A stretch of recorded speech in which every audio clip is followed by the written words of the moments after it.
and often get vicious attacking chances together.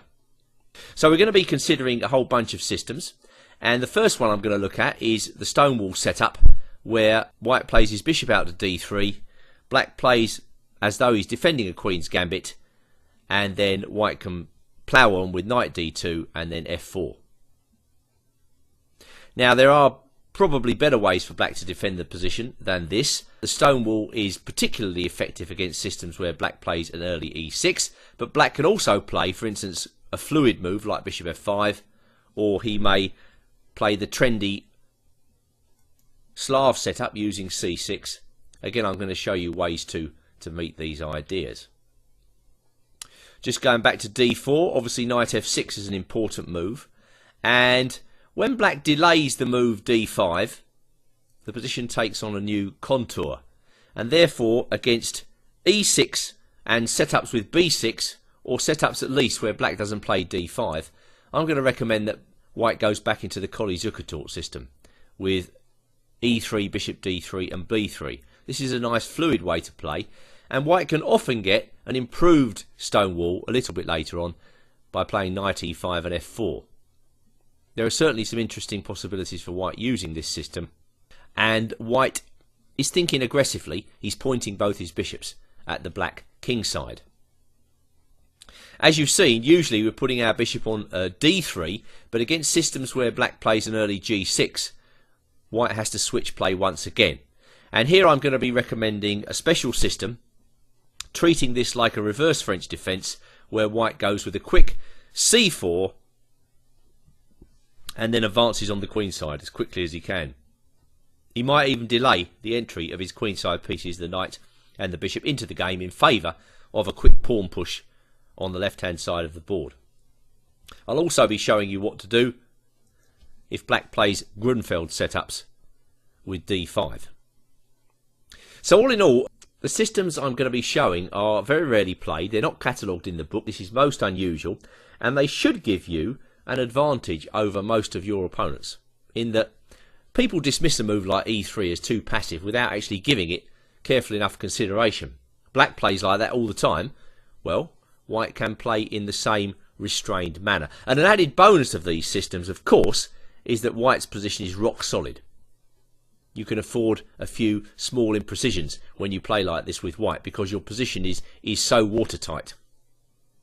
So all in all, interesting stuff, and I look forward to the material which I'm going to present to you now.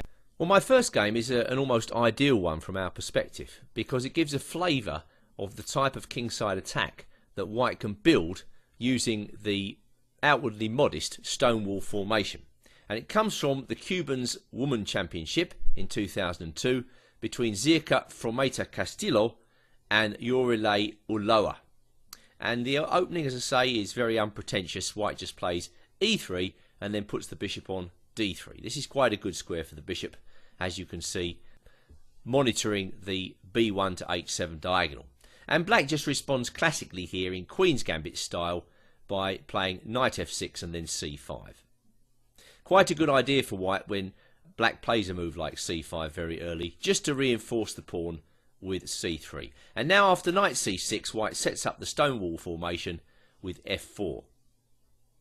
The main characteristic of the Stonewall is, firstly, that it's difficult for black to break down white's formation, and secondly, white is establishing strong control over the e5 square.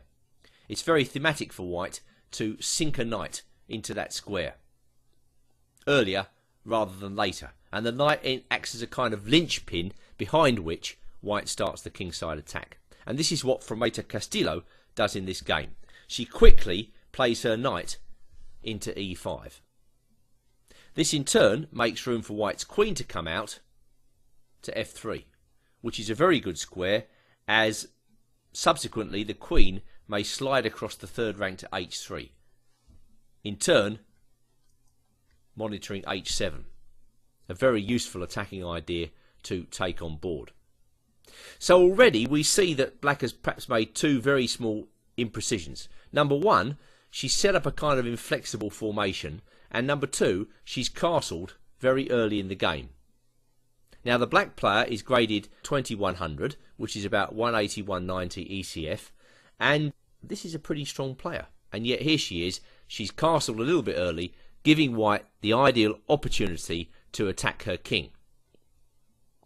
Well, black took on d4, and white recaptured with the e-pawn. That's quite a good deal for white, as once again it liberates the queen side.